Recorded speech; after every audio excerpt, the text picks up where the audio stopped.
Okay, welcome back from spring break. Woohoo! Hope you guys had a good spring break. I hope some of you guys got out of town. Most people that I talked to are out of town, but if you weren't, no worries. I apologize about getting the mid-years back to you so late, but hopefully at this point you've seen the Piazza Post and you've gotten your mid-year exam. I'll make a couple comments about it today. Hopefully you saw the follow-up mid-year, or the follow-up post on Piazza that said that we kind of screwed up grading one of the problems in terms of double counting. I did not want you guys to be double counted off on problems. So if you did part A wrong, but then used part A for part B and it was correct, then I didn't want you to get double points off. That seems ridiculous. So if you are fit into that category, or if you fit into the category of either not understanding what we took off and why we did, or you want to chat about your assignment or about the midterm, let me know. And otherwise, if you want things regraded, I generally try to regrade the whole exam, but I will work on a case-by-case basis. Easy fixes are easy. So if, like, hey, somebody just came up and said, hey, I only got 0.2 points on the for the bonuses or whatever, that was kind of crazy, so I fixed it. Like things like that, are no need to like do a formal regrade or anything. Okay, let's see. Questions before I get going on anything else? No? Okay. Homework 5, by the way. Homework 5? Yeah, homework 5 has been posted. I'll talk about it at the end of this class. It involves stuff from this class, and we'll talk about that. It's due a week from Wednesday. So it's a little bit shorter, but it's actually a little bit longer than I was originally planning on giving you. So in the end, I think it's about the same amount of time. A week and a half is about right for this assignment. It's not nearly as intense as the other assignment. I think you'll find it kind of fun. So we'll get there. All right, here's what we're going to do today. Comments about the midterm, a quick little tip of the day, and then this introduction to sorting. So we've talked about sorting a number of times already in class. In fact, today's lab is on Heap Sort, which we kind of briefly mentioned last week or 2 weeks ago as well. And we're going to talk about these sorts today. And then on Wednesday, we're going to do another lecture on sorting, which is 3, maybe 4 more different sorts. There's a lot of different ways to sort things. Okay? And people have spent lots and lots of time on trying to figure out the best ways to sort things. And given what you're trying to sort, there might be different answers to that question. Okay? So we'll talk about that. All right? And let's see, let's go into the midterm. Here's what I have to say about the midterm. I'll just briefly show you the average up here, or the spread of grades. I think the standard deviation was like 8 points or something, so pretty high altogether. I mean, the average was right about where I was hoping it would be. I know it was a long test. Some people said, hey, look, this was really long. I know, it was a long test. That's one of the things that probably made it hard was that there were a lot of questions in it. Some of them were kind of hard. But overall, if you're below about here, you might want to talk to me about like how we can probably improve things. Otherwise, if you're anywhere up here, you're doing fine, and I think you're doing great. Okay, questions on that? Mid-year? Okay. Let's see. The hardest problem, I think, was the recursion problem, only because it was, well, it was hard to grade. I'll tell you that much. It was just because there was a lot of writing there, and that some of your hands probably cramped up writing all that stuff. So sorry about that. Otherwise, I'm trying to think what the other big ones were. Some people missed the question about the AVL tree, because you thought it was a double rotation. I kind of tricked you a little bit there. It was a single rotation, but it looked like it could have been a double one if you didn't know exactly what was going on. And then otherwise, most of the other questions were pretty straightforward. Okay? Final's about the same level of difficulty. I'll try not to make it as long. Try to make it a little less hard that way. All right. Any other questions about that? Okay. So Unix tip of the day. So I don't know if you guys knew this, but on the Linux server, on the homework server, there's actually an email like built into the server, but it's all command line, which is kind of interesting. You can send an email. It will actually go from your CS account, not from like any other account. So like if someone tries to directly reply to it, you can set up a reply to. But if they try to reply to it, it'll go into an email box you may never actually check. So you might want to go and like forward, if you start emailing these, forward all your CS email. You can do that with a web-based client as well. But if you type mail-s and then the subject name and then the email address and then type something, right, you'll actually get an email sent for you. Okay, so let's see, mail. Let me just copy this. Probably easier to do this way. Mail-s, and then let's go to a homework server here. All right, clear. Okay, mail-x or s, and then the subject has to be regular quotes. Those look like funny quotes. Okay, subject. Let's say sorting. That's what we're going to do today. Email. I don't know. Who should we email? Let's see. I don't know. Prez@whitehouse.com. Whitehouse.gov. You think that one gets to him? I'm not sure.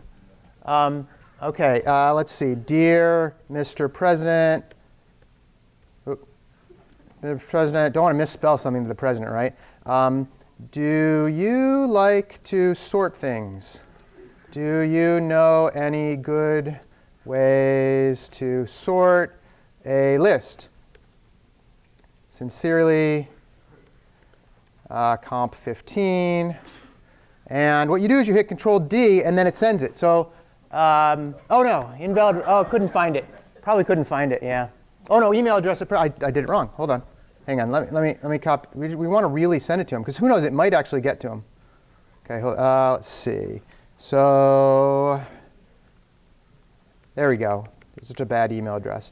There, and then there, and then there we go. Now it sent it.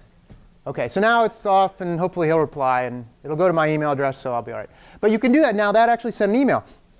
So it's one way to get yourself like quick emails. If you've ever gotten an email from Bruce Mollet, remember all his emails? They're always in like text format, like it's like especially text, like there's nothing else. That's because he uses this as his like main mail client. Go figure, you know. I mean, it's Bruce. So you can send emails that way.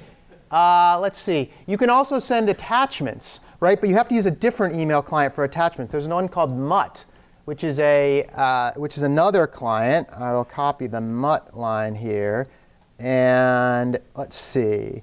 Let's see if I have anything to send to the president. Lab 6. We'll send him Lab 6. OK. So let's see. So -a lab6.zip, and we have to do. Let's see. Barack@whitehouse.gov. Try that one too. You never know, right? OK. Let's see. Subject: a lab you might like. OK, and then it gives you another blank line, and this is weird. You have to end this message with a period. So you type, hey there, here's a lab, enjoy, right? And then comp 15, et cetera. And then you do like period, and then it sends it like that. So now that's off to the president. And Secret Service might be contacting me later. What was that one about? Pirates, or was that one? I forget what that one was. Tries? Well, anyway. So now you can send emails this way. So this is a good way that, let's say you use the tip from a couple weeks ago where you zip up your whole file from comp 11 and you want to email it to yourself. Well, you can email it to yourself. OK, so it's one other little kind of interesting way of doing that. OK? All right. And that's it. Questions on mail or Mutt? All right. Is anybody? No, before I ask that, let me go back to the, hang on, let's go back to the notes here. There we go. OK. No other questions on mail or Mutt? OK. So we're going to start talking about sorting. OK. And you guys have all done some sorting before. We've talked about sorting when we talked about inserting into a sorted array. When we did a priority queue, we inserted into a sorted array. But sorting in general is just pretty simple. It's like taking a whole bunch of things that you can compare in general. There's some caveats to that. But taking things that you can compare and shifting them around in some form or another such that they are now in an order, either ascending or descending. OK, not most of the time we talk about numerical order. And in fact, sorting for the ones we're going to talk about are almost always going to be numerical. There is also lexicographical sorting, which is a little bit different because it is by like letters, right? And at the end of some of the sorting, we'll get to why it actually matters that this is a slightly different way of sorting than numerical. Okay, so it's kind of interesting in that sense. All right, there are lots of different types of sorting, but for a sorted list, you have a couple different things that have to be true. The list has to be in non-decreasing order. Well, if we're going to go that direction, let's say it's non-decreasing order. What's another word for non-decreasing? You might think increasing, but this is why I specifically said non-decreasing. You can have two numbers that are the same, and they're not necessarily increasing, right? Like 5, 6, 6, 7, 8. The 6's are not increasing. They're non-decreasing, though, right? So technically, this allows for items that are the same. Okay? And it has to be a permutation of the input. In other words, you take 10 numbers in that you're going to sort. What comes out the other end has to be the same 10 numbers in a different order. That's all. Okay? You're not adding anything when you're doing these sorting things. You're just making them go from just changing the order so that now they're sorted. Okay?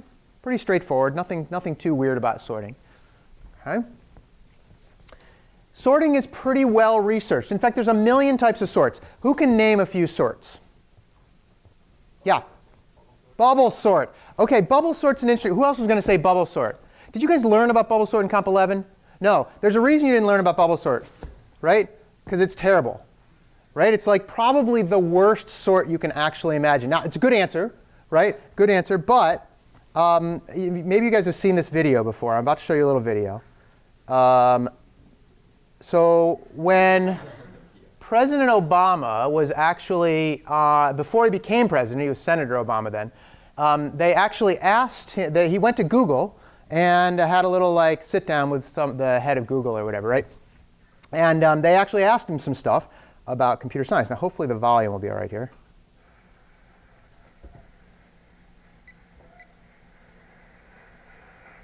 Senator, you're here at Google, and I like to think of the presidency as a job interview. Now, it's hard to get a job as president, and you're going through it now. It's also hard to get a job at Google. We have questions, and we asked our candidates questions, and this one is from Larry Schwimmer. What, you guys think I'm kidding? It's right here. What is the most efficient way to sort 1 million 32-bit integers? Well, maybe I'm sorry. Maybe no. I think the bubble sort would be the wrong way to go. So, come on, who folded this? I didn't see computer science. We've got our spies in there. So, whether you trust me or not, you better trust the president when he says bubble sort is not a good way to sort. We won't actually talk about it. I will let you look it up on your own because there's lots of other sorts that we should be concentrating on. But it turns out that there are some sorts which are really terrible for asymptotic reasons, right? And I don't know if the president he should have had a follow-on question. What's the asymptotic complexity of sorting bubble sort? But his people probably didn't get that far into the thing. But the point is there are lots of. What other sorts do we have? Yeah. Quicksort. OK. Quicksort is a great one. And we'll talk about quicksort on Wednesday. Quicksort is interesting. It's what I like to call the first real algorithm you guys actually see. Right? Now, we've done other algorithms in here. We've talked about like how to down heap and up heap. And yes, those are certainly algorithms. Quicksort is the first one that you'll see, which I think is really like, oh, I get it. This is an algorithm. This is a computer science algorithm. So you'll see that. So that's a good one. Yeah? BOGO sort. OK. BOGO sort is an interesting one. In fact, I'll show you this in a couple minutes. But do you know what is BOGO sort? It shuffles the list. It checks if the list is sorted, and if it's not, shuffles it randomly and then repeats. So basically, that was very good. It takes a list, checks if it's sorted. If it's not sorted, it shuffles it and then starts over again, right? And that can take a long time, right? What's the best case scenario? What best case asymptotic complexity? Constant, right? It's sorted. But then worst case is kind of hard to determine. Heat death of the universe comes in there somewhere and all that. Yeah. So interesting thing about like a deck of cards. When you deal out a deck of cards, or when you shuffle a deck of cards, the odds are very, very, very, very good. Like, in other words, almost certainly, like 99.9999999% chance that the deck that you have is a different order of cards than any other deck in the history of the cards ever. In other words, there are so many different permutations that the minute you shuffle it, and if you shuffle it for real, I mean like one shuffle, maybe not so much, but if you like really like throw them on the 52 pickup, right? Throw them on the ground, pick them all up, put them in order, or put them back in a pile. That pile is almost certainly different than any other pile of cards ever, which is kind of an interesting like that's how permutations, like that's how big things like 52 cards individually is, right? So 26 to the 52 or whatever, that sort of range of things. It's huge. OK, anyway, Bago sort. A couple more sorts you've heard of, yeah? Merge sort's a good one. We're going to talk about merge sort on Wednesday as well. Very good one. Yep, that's another one where it's a pretty good algorithm, but I think quick sort's a little bit. Yeah, Ben? Oop. Sorry, Ben? Selection sort. Yep, we'll talk about that one today. Yep. And heap sort. Yeah. So all these types of sorts. One more. Insertion sort. Yeah, we'll get to that too. OK. So there are lots of different ways to do it. There's also lots of other ones which hopefully some of you guys will actually figure out for the homework assignment. Lots of different ways of sorting things, OK? No bubble sorts, though. All right. So comparison sorts, well, first of all, sorting is really well researched, but it's not a dead field. Like they've been talking about sorting for millennia, although when computers finally came into being in like the mid-20th century, people really started thinking about it. And they came up with all these different sorts that you mentioned. In 2002, somebody came up with another one, right? Any idea what his name was? Tim. This guy named Tim came up with Tim sort, and he actually created the sort and said, hey, this actually performs really well. He was telling some people about it, and he put it on some message boards and things. Somebody from the Python language found it and said, wait a minute, that is a really good way of sorting things. And so they switched from whatever sort they were using, probably a quick sort as it turns out, to Tim sort. And now Python uses Tim sort, and Java uses Tim sort. And in fact, you'd say, OK, look, 2002, that was a while ago, right? That was forever ago. Well, just last month, somebody actually found a bug in Tim sort. Like they didn't realize, oh, well, yeah, it's actually a little bit buggy. So they had to try to fix that. So this is like, we're talking about current stuff, still talking about sorting. So it's not a dead subject, OK? It's something that people still consider. And like I said, you might be able to think about something for your homework assignment related to some of these newer ones. When we're talking about comparison sorts, in other words, you have numbers that you can compare to each other. Hey, 4 is less than 5, or 7 is greater than 5, so we have to swap them, or whatever. When you're talking about that kind of sort, the best you can do, this is like spoiler alert, the best you can do is a complexity of n log n. In other words, you can't get better than that. Okay, no matter what, on a worst case scenario. Best case, you can always do order 1. Not always, but in many cases, you can do order 1 if it's already sorted, for instance. But n log n is the best worst case you can do for sorting, okay, for comparison sorts. Just turns out that way. I am not going to go into those details. When you take Comp 160, you'll get into those details. Okay? And that's it. The other thing we have to consider, and this is an interesting one, is the space complexity. So far in this class, we've talked about asymptotic complexity simply dealing with time. Okay? We really haven't talked too much about the space complexity. In other words, how much space in memory, on the order of versus n elements, how many elements does it take in memory? Well, turns out that some sorts can be done what we call in place, which means let's say you have 10 numbers and you need to swap these two. You just swap them, right? No other memory is needed.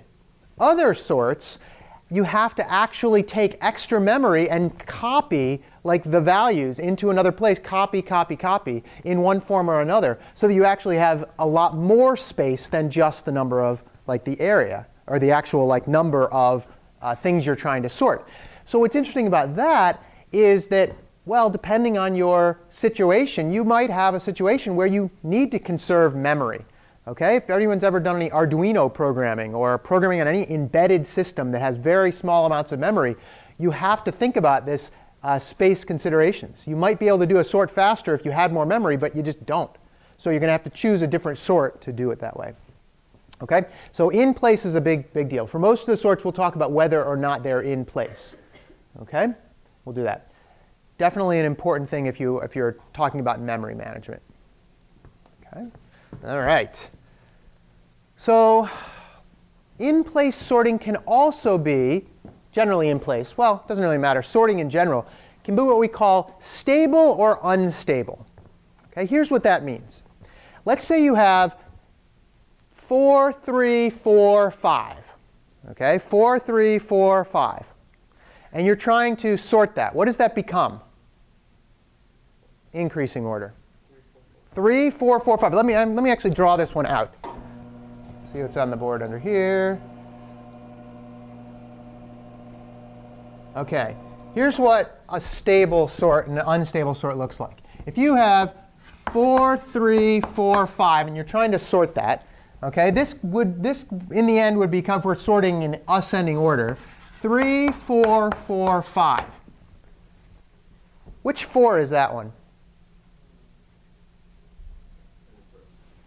Does it matter? It's a 4. Isn't it the same as this 4? Right? So there's the idea that these 4, we could label this 4a and 4b. And if you do it that way, your result could be 3, 4ab or 3, 4b, 4a, 5 like that. And that's a different order. And one of them is stable. Any ideas which one's stable?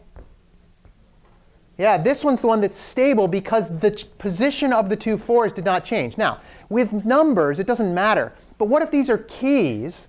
And what if they have other keys that are there too, right? So let's say, I don't know if you've ever done any sorting in like Microsoft Excel, but you can sort things by like the columns they're in. And if you sort them first by like last name, and then you sort them by, let's say, grade or whatever, guess what?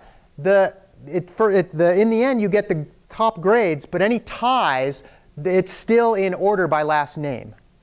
Okay, that would be a stable sort. So a lot of times we care about stable sorts.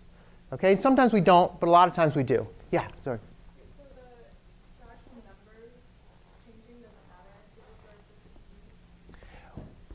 the Yeah, well, so in other words, 4, 3, 4, 5. If we independently, if we determine which one's which of the 4s, a stable sort would keep this one before this one. And that's the only difference. So yeah, the keys in this place, the keys still matter because of the data they drag along with them. That's the idea. Right. In this case, if they were keys, they would not. That would be the part that matters. Yes. Yeah. The original order matters, and you want to keep the original order for any ties the same. That's a stable sort. Okay. So that's what a stable sort is. And sometimes we care about that. Sometimes we don't. Right? For your homework assignment, I'm not going to care about that. Okay. But you might otherwise. Okay. We are going to talk about lectures today and on Wednesday as well. There are lots and lots and lots of online references for sorting. Like I said, it's a pretty big topic, right? You could probably do your whole computer science career in sorting if you really wanted to. But there's a bunch of different things. I'm going to show you a couple of these. Let's see. Let's go to sortingalgorithms.com. Actually, a really neat website here. Okay. This is the website. Let me bring this down again. Let's see. You guys mentioned all of these, actually. Insertion, selection, bubble. Oh, you didn't mention shell. We'll get to shell in a little bit. It's an interesting sort. Probably the most interesting sort we'll talk about, in fact. And then there's merge sort, heap sort, quick sort, and this other one called quick 3. But let me show you what this site does. This is really cool. If you click this button right up at the top, watch what it does. It actually sorts them like this. And notice, let's see, quick sort's not quite done down here, but all these other ones are done. Look what bubble sorts takes forever. Selection sort took a while too, right? But you can use it to compare these things, which is kind of cool. You can actually compare. Let's just compare the randomly sorted ones, right? And you can see heap sort's doing pretty well. Quick sort did well. Selection sort's not doing so well. Not doing well at all. Bubble sort's pretty terrible too. So you can do that. So this actually gives you a nice visual picture of what's going on here. And what it is all the sorts obviously are on this axis. Down here, you've got the way the numbers start out, right? You can actually, there we go. The way the numbers actually start out. If they're random, that means they're just in random order. If they're nearly sorted, it's like, see how that's almost sorted and there's just a few in there that aren't sorted yet? Okay? Reversed is completely reversed. In the end, this has got to go from smallest to largest, but now it goes largest to smallest. And then this one's a very interesting one. This one says, hey, there's only a few different numbers in there, but they're repeated a lot of times. Okay? Check out the few unique ones and see what's interesting about this one. Okay? Whoops. Oh, yeah, actually, we can do that. There we go. Click on that. There you go. The few unique ones is interesting. This one got done pretty quickly. Selection sort's pretty slow. Look what's up. Quick sort's still going way over there. So we haven't talked about this yet, but sometimes some of these algorithms don't behave well given the type of input that you have. Kind of interesting. Okay? We'll go back to this as well a little bit later. But this actually gives you all the information you ever want on these things. But whether they're stable, whether they're what the little algorithm is, very good website. Okay? All right. Let's see. What's this one? Oh, this is the same website we had before. This is comparison of sorting. You can actually see these different ones, and this does them a little bit. Let me move this to the top. Move controls up. There we go. So this one will change it. So let's say insertion sort here. It actually shows you what's happening kind of in a nice slow fashion. You can speed it up too. But if you're confused about what some of these are, go look at what the actual algorithms are, and you'll see what's happening here. Okay? Let's see. See, how do I stop this? There we go. Randomize it, and then let's do something else. Like merge sort, you can kind of tell. Notice it's dropping things down here. It's because it's not a very space-efficient algorithm. Okay? In fact, I'm going to show you an even better one in a minute. Let's see. Let's stop that. There we go. OK. My favorite is this YouTube video. It's called 15 Sorts in 6 Minutes. And I think we have 6 minutes to spare. I'll show you this. This one actually puts sound to the sorts as well. It's visual and sound-based. So I think you'll find it interesting. Let's see. I think I pulled it up already here. Nope. Nope. Nope. There it is. 15 sorts in 6 minutes. Oh, too loud. Too loud.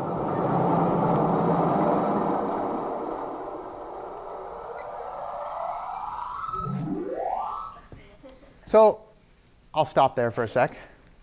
So I believe the smallest numbers have the lowest frequencies. The highest numbers have a nice high frequency. For those music people who care about that, right?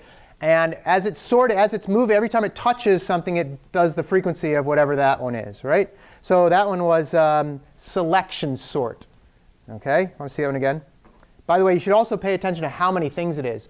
Let's see. Selection sort. No, it doesn't actually say how many. I thought it did. No, it doesn't say how many. But you can kind of tell by how wide the bars are about how many. Let's just show you that one again. Selection sort.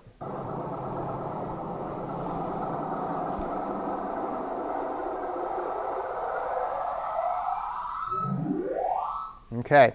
Next one is insertion sort.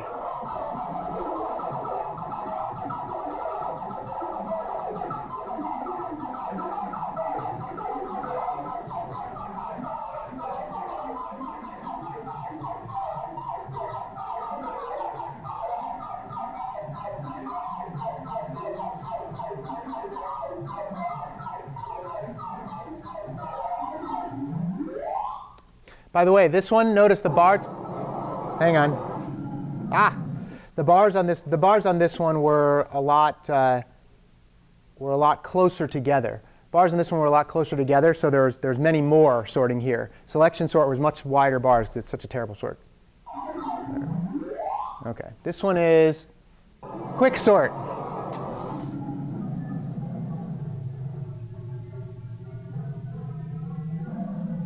Obviously, you probably have no idea what's going on here. Don't worry about it.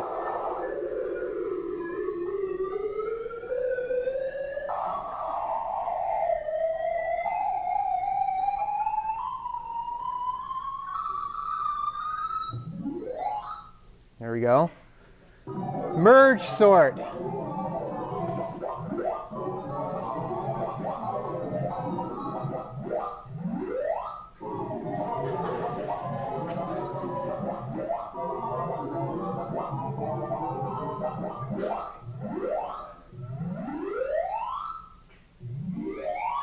That was a cool one. You could actually see what's going on there. Heap sort. Notice which order heap sort's going in. That might be important.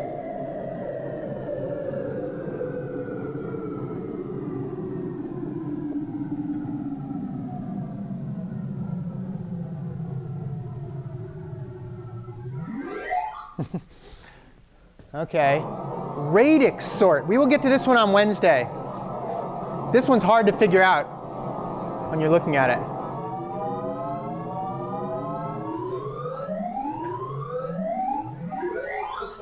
Whoa, pretty cool. Another radix sort, but most significant bit, slightly different.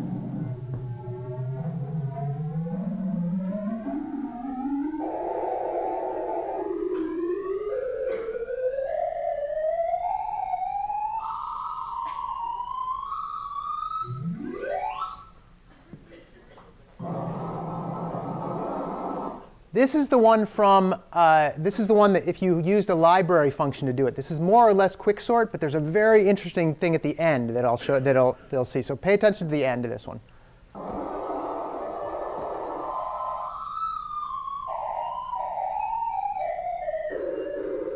Notice how jaggedy it is.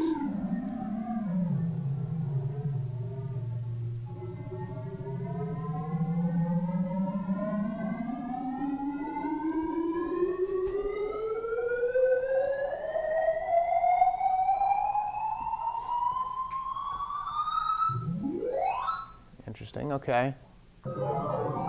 This is a stable sort. This is more or less, this is basically like a merge sort of thing.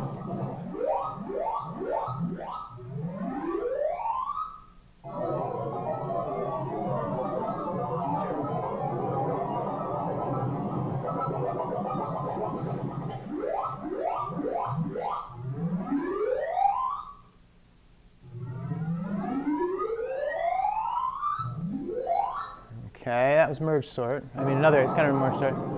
This is shell sort, which we will get to. Very interesting one.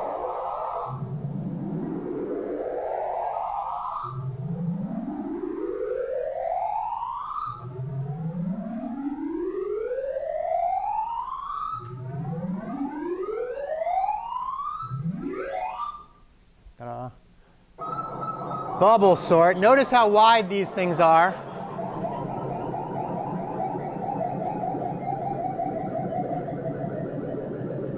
Terrible sort.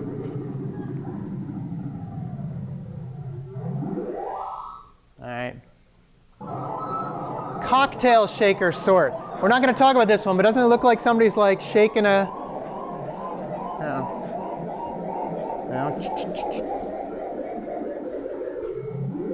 Interesting sort.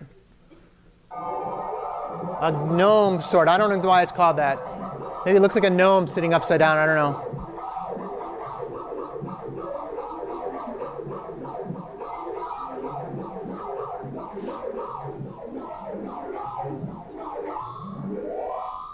I think there's one more. Oh no, bitonic sort. This is a good one for parallel computers. Looks a lot like merge sort actually, except kind of goes backwards at one point.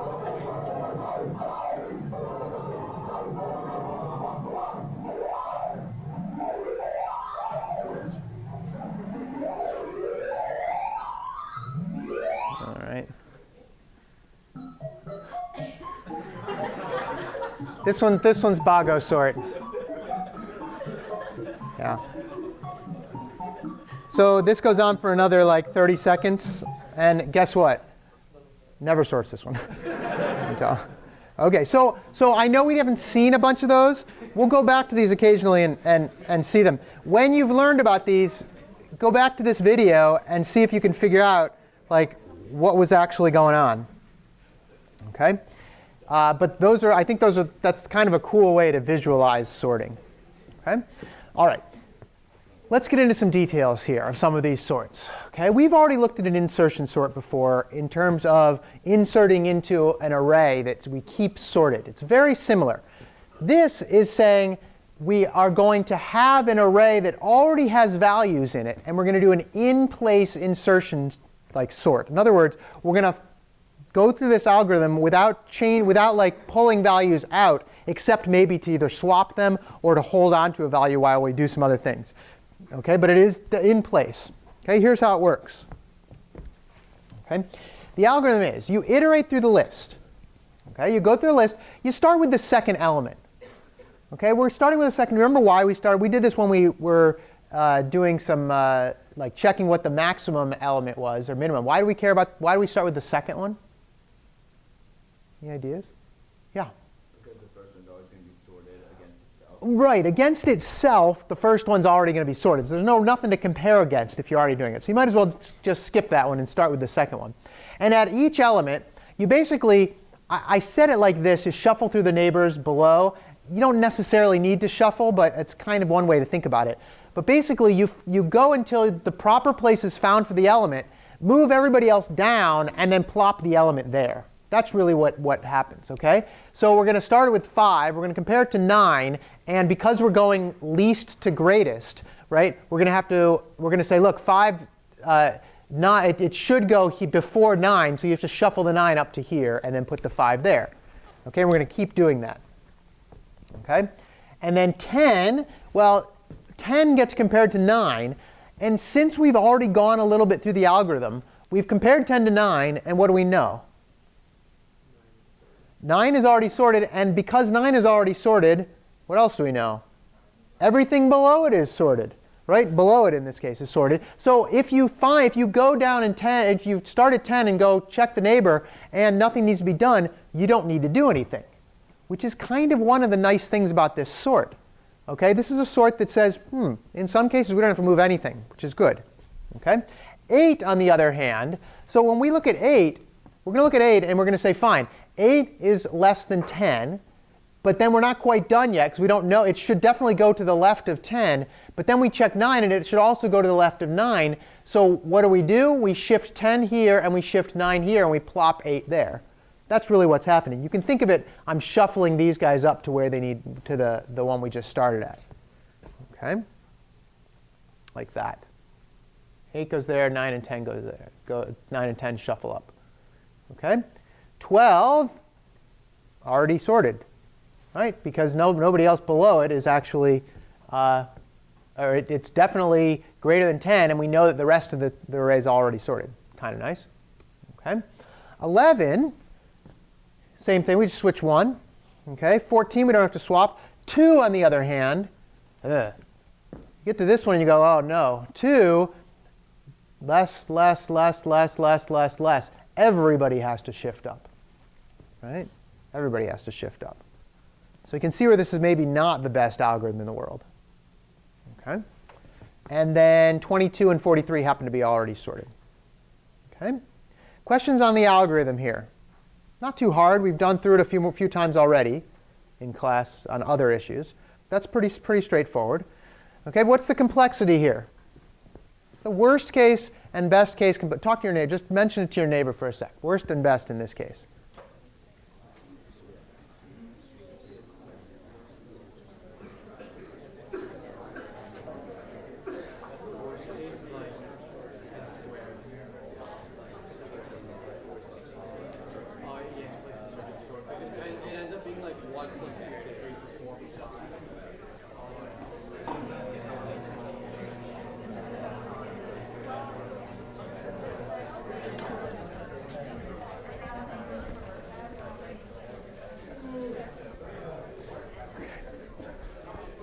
Okay, who thinks they know? What do you guys think about the worst case?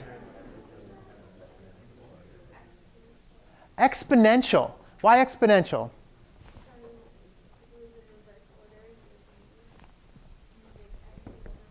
Okay, let's talk about the reverse order. That's a good one here. So let's say we're sorting. Let's say we're going least to greatest, right? 10, 5, 4, 2, 1, like that. Okay, so you're absolutely right. What's the 10 or the 5, which is the one we start on? What do we have to move?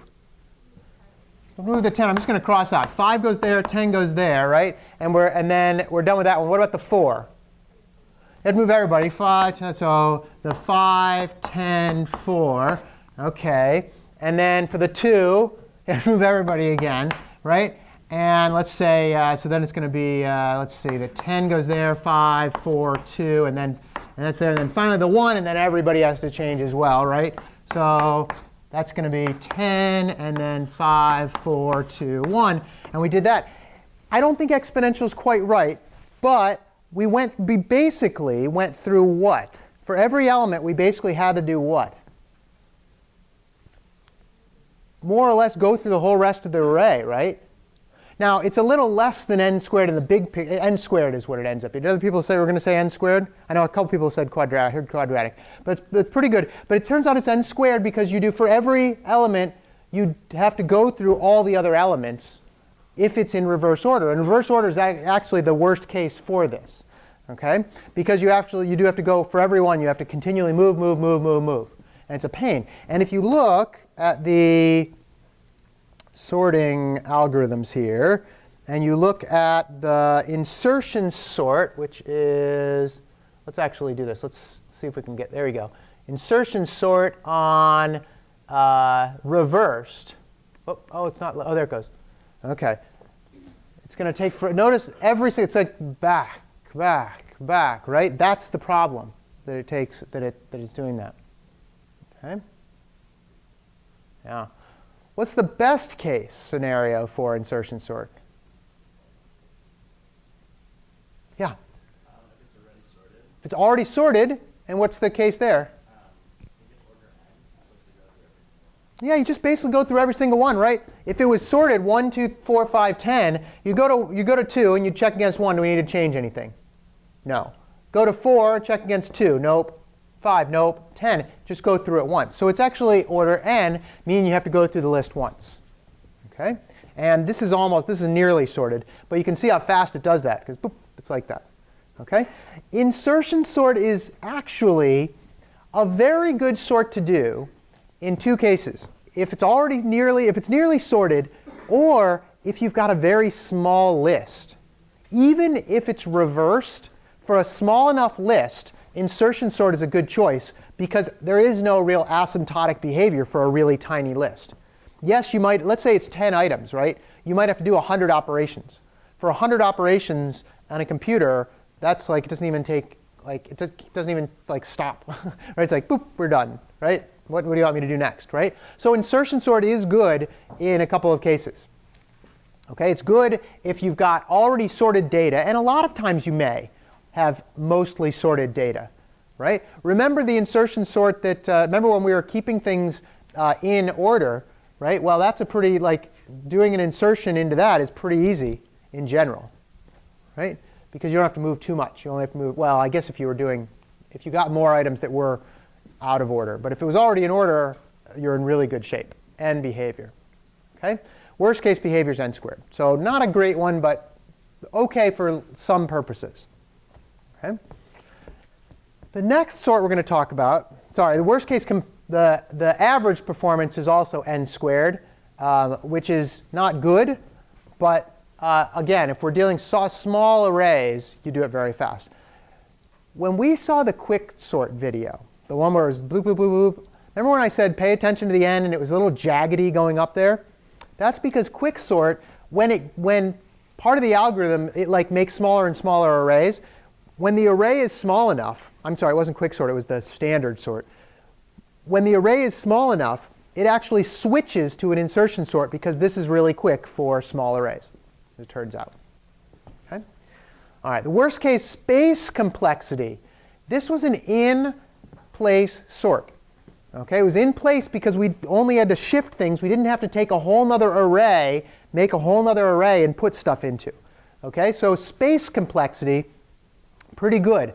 N, you didn't have to move, you didn't have to add more array, and you might have had to add one extra for swapping, which is not much. In fact, not even relevant. Okay? All right, that was insertion sort. OK, so somebody mentioned this one earlier, a selection sort. This was the first one we saw in the video.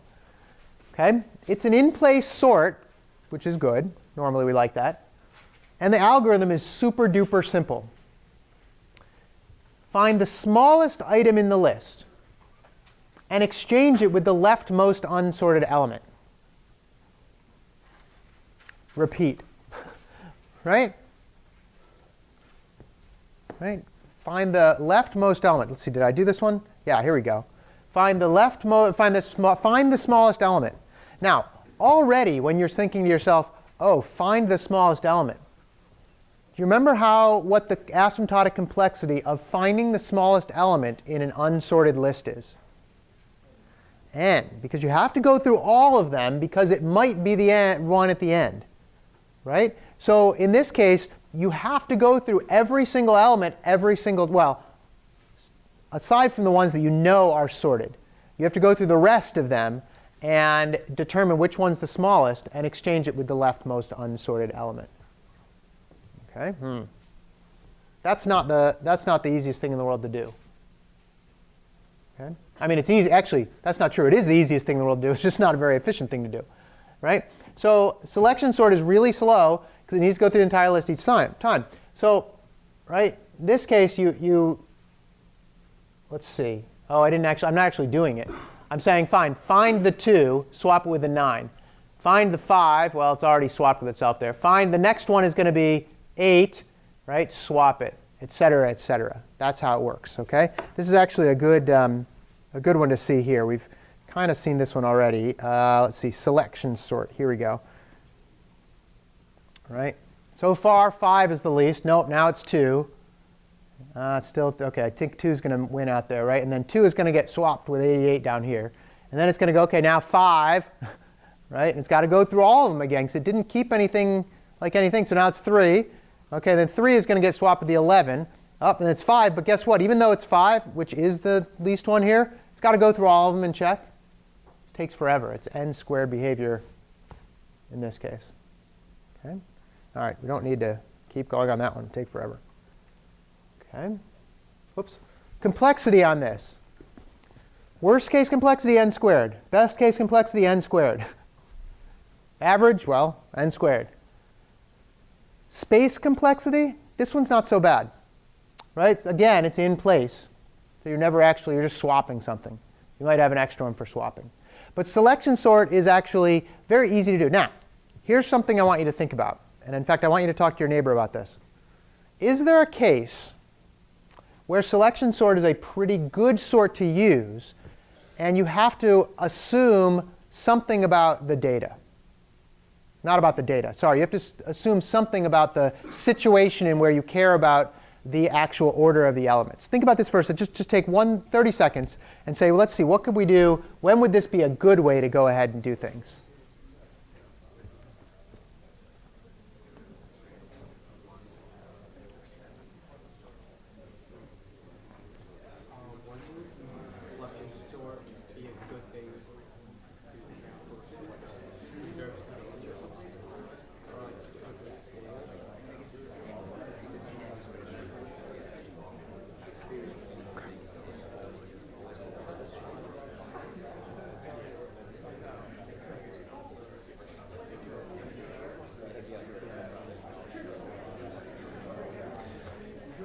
OK, did anybody think of anything? Anybody think of a reason? Yeah? Stable sorting. Let's see. Yeah, stable sorting would work, sure. There are other stable sorts which are much better. But OK, this is definitely a stable sort. Yes, good call. Yeah? OK, if it was reversed to begin with, does that change things here? 10, 4, I'm going to leave the 10, 5, 4, 2, 1. OK, what do I first do? Go through the entire thing and then swap 1 and 10. Then go through the whole thing again. Have we saved anything? No. So even reverse doesn't even do us any good there. So not quite. Anybody else? Anybody ever run in a road race, marathons or other kinds of things, right? The people who care, how many do you care about in terms of the overall position? Who gets the medals? Well, OK, a marathon's different. Who gets a trophy? First 3 maybe, right? So if you wanted to just find the top 3 in a list, use a selection sort and stop after 3. Because don't you have to find the first one, and you swap with the front, and then you have to find the second one, and you swap with and then you find the third one, right? And get to the. Other sorts, you don't necessarily get the top ones until much, much, much later. In fact, sometimes the last thing you do puts the first item in the first place. For selection sort, this isn't too bad if you're trying to get like just the top 3 or top 10, right? If it happens to be unsorted to begin with, right? But that's actually not a terrible time to do it if you only need the top so many. Okay, not always the best, but if you had 1 billion items to find the top 3, this sort's going to beat a lot of other sorts if you know to stop it after the top 3. So, okay, interesting, like that there are certain cases where that happens. Okay, all right, heap sort. This is what you're going to do in lab today. Okay, you're going to do a little bit of it. Well, you're going to do a slightly different type of heap sort, but remember, this is going to be dragging back memory from 2 weeks ago. Remember, we heapified an array. You have an array, and then you turn it into a heap, right? And the algorithm for turning it into a heap is what? Do anybody remember? This is probably a good time to review this.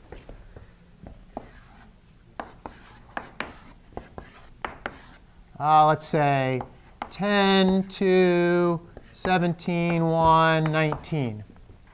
This is a min heap. If it's going to be a min heap, how do we heapify it? Remember how to do that? It's a pretty simple algorithm, actually. Oh, nobody remembers. It's all right. I wouldn't have remembered after spring break. That's the one where you take the last one to the top and then you... Yeah, it's not the last one, though, right?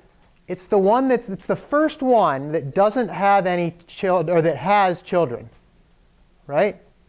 The first one that has children, if we're going backwards, the first one that has children is this one. Yeah? And that's the first one that has children, you just basically downheap that one. Okay? So to downheap this one, it actually doesn't actually need to go anywhere. Oh, no, sorry, it does. Where does it need to go? It needs to go to here. 2 and the 1 swap. Okay. And then you go backwards 1 to this one. Right? I'm sorry, to go to this one. This one was already done. You go to this one, and then you downheap this one. And this one has to swap here. 10 and 1. And then you keep downheaping. And then it goes 10 and 2 swap, and 10 and 2. And do we have a heap now? Of course, I'm a moron and didn't do it right. There we go. 2 and 10. There we go. Now do we have a heap? Right? It's definitely a heap. And that's how you do it. So the formula is very easy. It's a for loop from half of the heap size, which happens to be the first one that doesn't have, or the first one that has children, half the heap size, and then down heap all the way back to the top. Easy. You'll do that in lab tonight. OK. Once you have heapified this, OK, just iterate over the array. Remember, this is going to be in an array in this case. OK? And perform remove min. OK, we'll actually do it on this array, just so you guys can see this one. OK. All right. All right. So in this case, this is going to be 1, 2, 19, 17, 10. There's your array.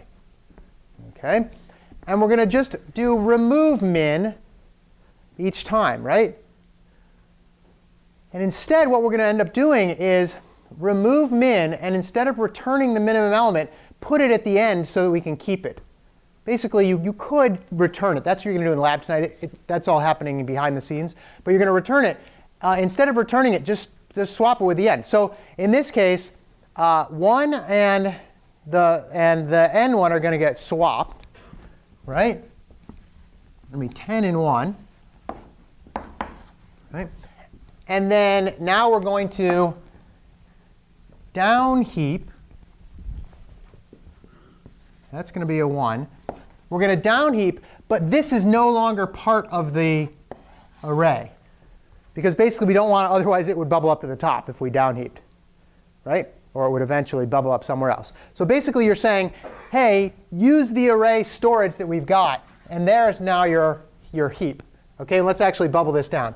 10 and 2 swap. 10 and 2 swap. Like that. And then the next thing you do is down heap again, or remove min again. Okay, remove min means 2, and this is now the end of our heap. Forget about this one because it's only storage now. It like converted to storage. This is now the end of our heap. And so 2 and 17 are going to swap. This is now the end of our heap. This is not, down here is no longer part of our heap. Okay, and so we down heap this, and the 17 and the 10 swap. And then we keep doing that, and that's heap sort. Okay. First, heapify. Second, iterate over the array and perform remove min. Instead of returning the minimum element, swap it with the last element and decrease the heap size so that we don't care about these as being part of the heap anymore.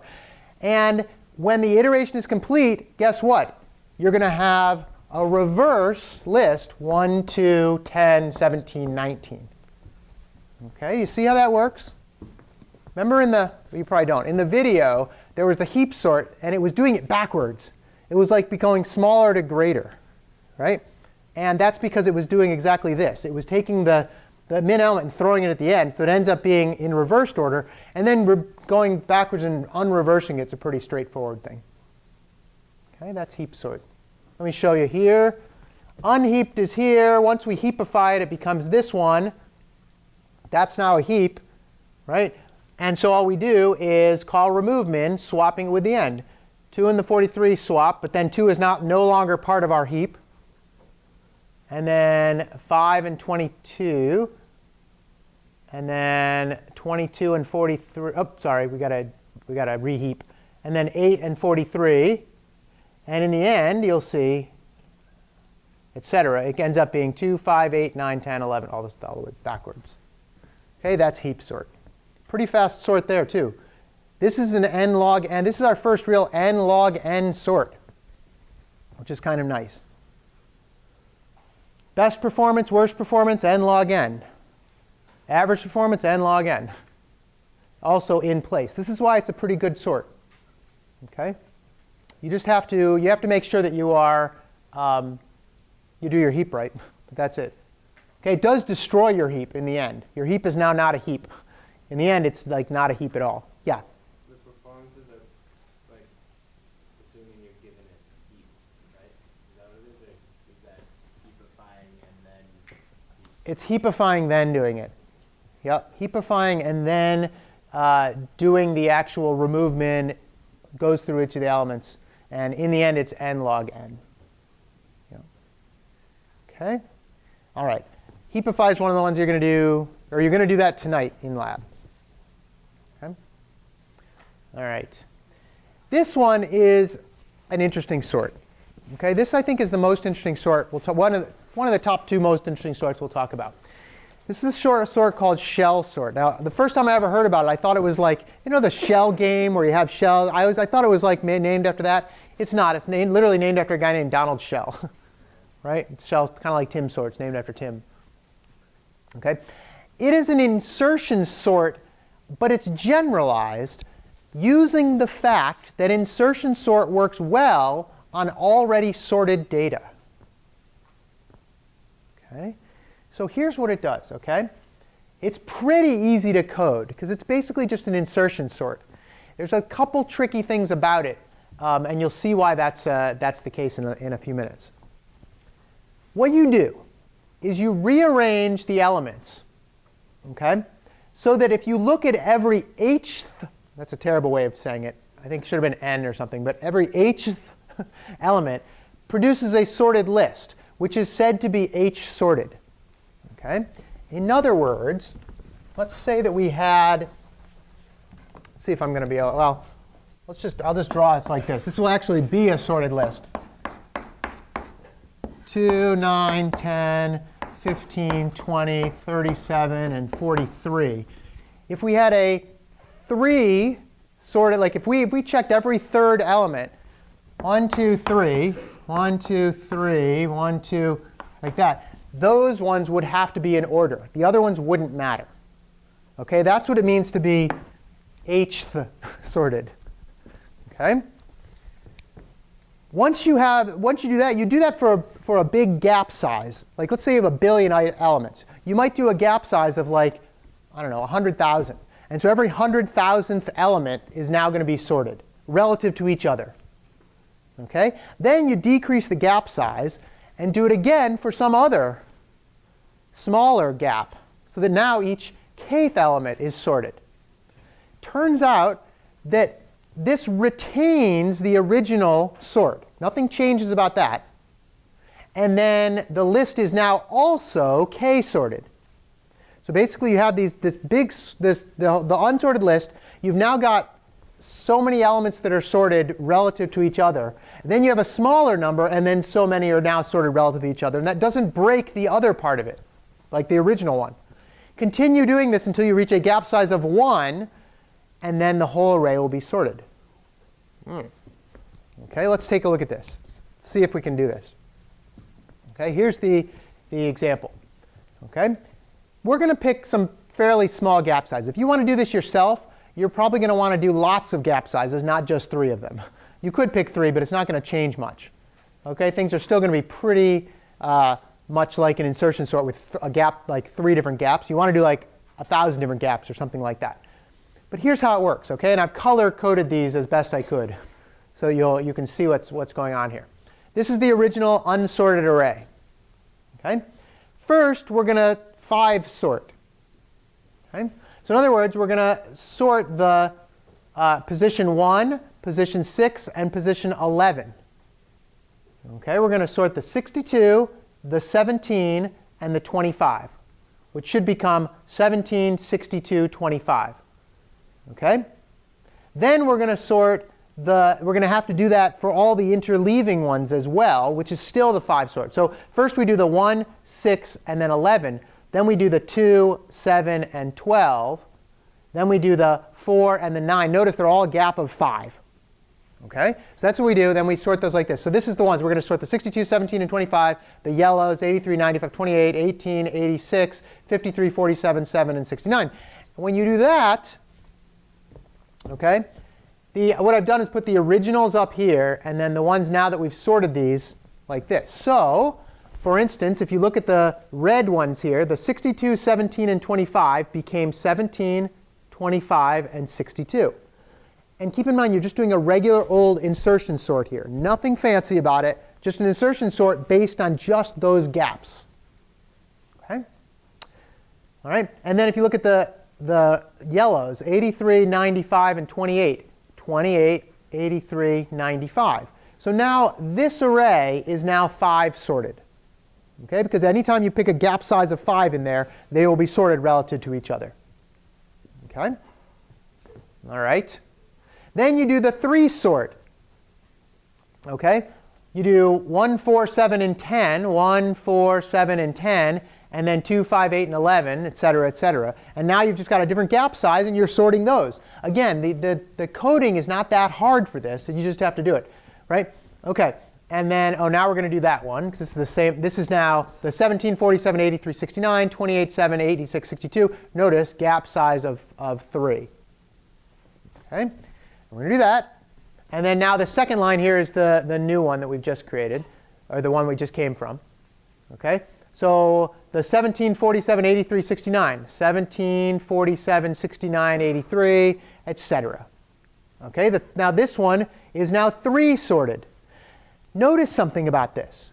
It's 3 sorted, and it's getting better sorted. Like the smaller ones are kind of down in this end, and the larger ones are kind of up here. And it's becoming more and more sorted, which means your insertion sort at each successive iteration is going to get much faster, because it happens to be in better sorted already. Like it's closer to being sorted.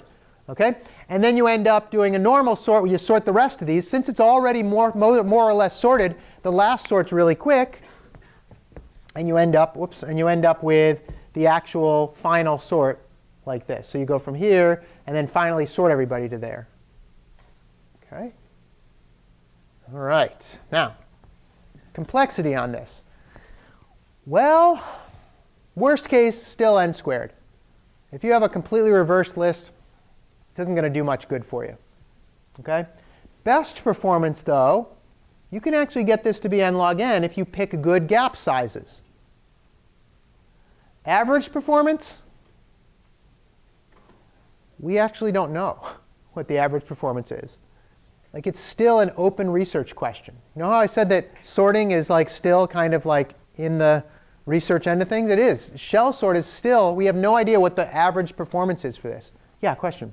Would there be a way to like write a program that there would be a function, I guess, that looked at how big the array was if it were like a dynamic array that Sure. size, and then depending on how big that array was, it would know the best sort of gaps to select? Ah, good, very good question. The question is, does it know the gaps? Sorry, then keep going. And then it would just, depending on the array size, those gaps, like those certain gaps would be assigned to work on that array. But then if the array was doubled, the gaps might change to. Yeah, this is one of the so basically you're trying to just like trying to figure it out, right? Trying to say what's the best gap sizes. Problem with that is, whenever you try to make an algorithm longer, like more complicated, it's going to be slower in general. So there's a huge trade-off right there, and you're almost never going to be able to make an algorithm that does the figuring out fast enough to make it worthwhile.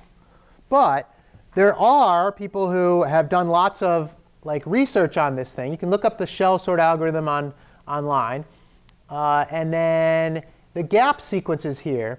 So look at all these different gap sequences. People have come up with all these different gap sequences here that turns out they're pretty good, like better than n squared behavior. So for instance, you can pick a gap size of 2 to the k minus 1, which ends up being 1, 3, 7, 15, 31, 63. It's just 2 to the n minus 1, basically, right? And if you use that gap size, you get n to the 3 halves, which is actually better than n squared, right? N to the 1.5 is better than n squared. OK, so that's not bad. All right. You can find successive numbers in the form of 2 to the p, 3 to the q. I'm not even sure I know exactly what that means. But you can do that, and then you end up with an interesting gap size, and you can get n log n, or log squared n, which is actually better.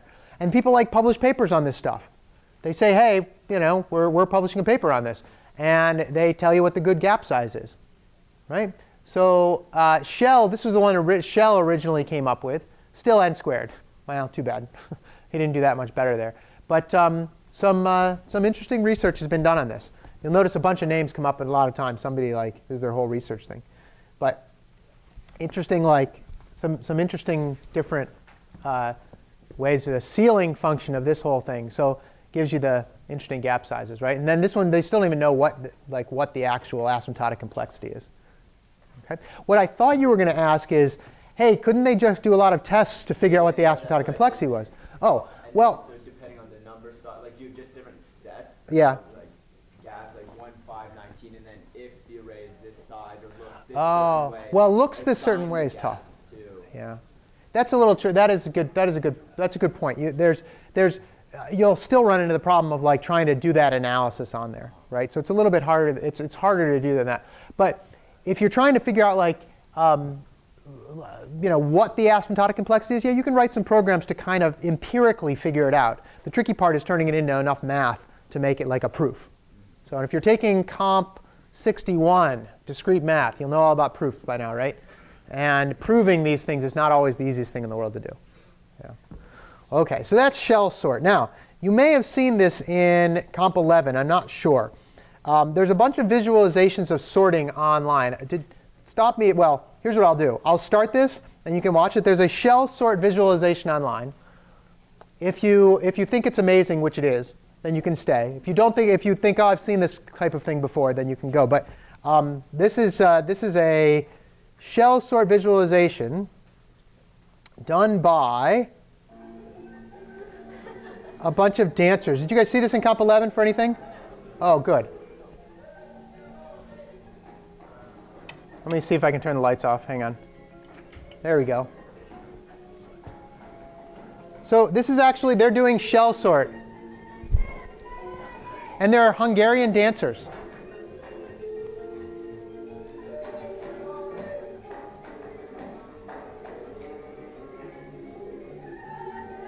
They're doing an insertion sort with a gap size of like 3 or 5 or something right now.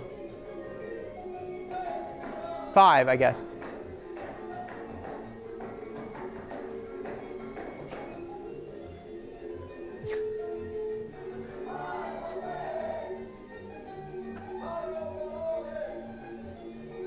Now it's a gap size of 3.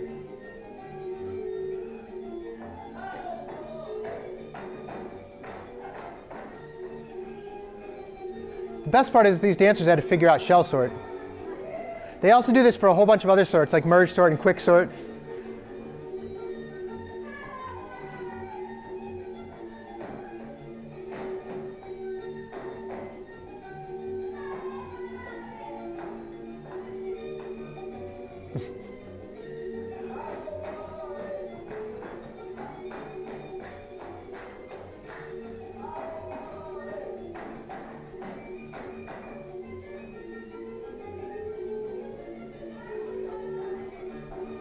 All right, you guys don't have to stick around for the rest of this, but if you want to, go ahead.